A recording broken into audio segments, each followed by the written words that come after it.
Hey, this is Josh Smith with Notebooks.com. I want to show you 5 tips to figure out if a notebook is sturdy in about 30 to 60 seconds. So that way, when you're at Best Buy or in the store, you can put these tips into action and make sure you're getting a notebook that's well built.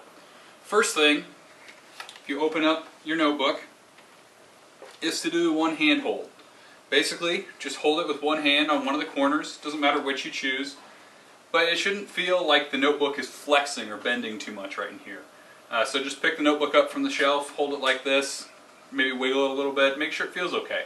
Yeah, it should be heavy and probably won't feel real balanced, but it shouldn't feel like it's going to break. Next thing you want to do is take your hands, put it in the center of the keyboard, and just kind of give it a push.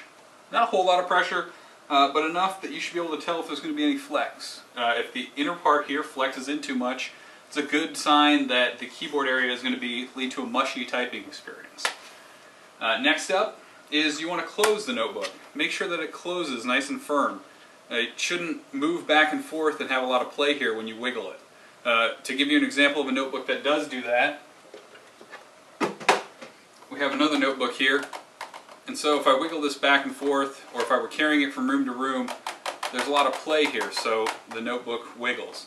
Another thing that you want to do is to look at the hinges. When you open it up, if you move the notebook, how much play is there in the actual hinge? You want it to be something that's sturdy, so if I'm here and I'm working and I'm in the car, the hinges don't move a whole lot. Both of these have pretty sturdy hinges.